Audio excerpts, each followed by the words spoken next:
तोहरे गलिया समझ आप सुन रहे हैं सिंगर रामी सरगम को।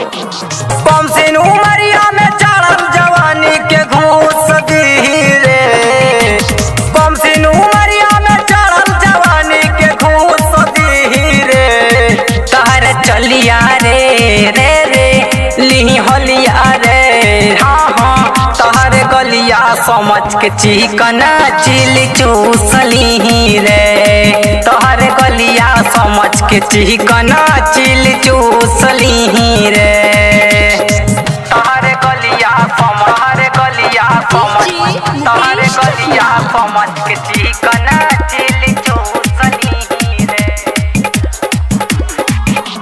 छोड़ी है न कोना एगो लुटी है जवानी के, आवे वाला फल पढ़ी तहर कहानी के।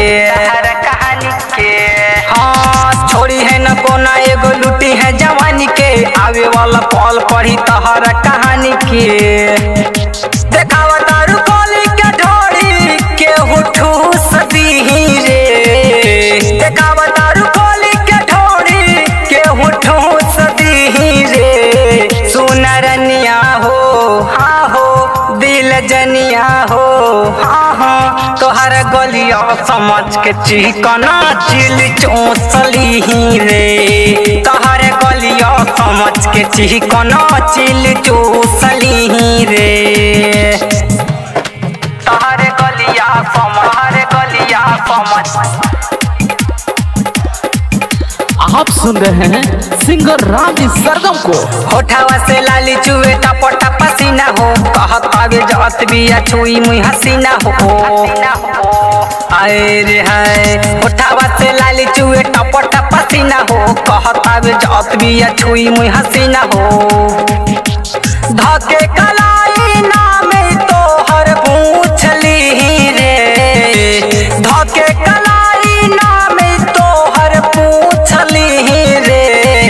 सुन बेबिया रे रे रे हमारे लभिया रे, हाँ हाँ तोहर गलिया समझ के चिकना चिल चूसली रे। तोहर गलिया समझ के चिकना चिल चूसली रे। तोहर गलिया समझ मुकेश चकिया।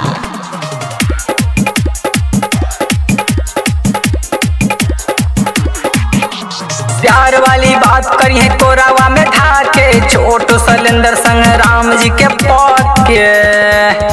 अहीर जानू प्यार वाली बात करी है कोरावा में ढाके, छोटू सलेंदर संग राम जी के पाके। दर्दी काहे जल्दी तोहे सोच दी रे, दर्दी काहे जल्दी तोहे सोच दी रे। तहर बलिया रे हाँ हाँ तहर चलिया रे, हाँ हो तहर गलिया समझ के चिकना चिल चूसली रे। तहर गलिया समझ के चिकना चिल चूसली रे। कम सिन उमरिया में चढ़ल जवानी के घूस दी रे।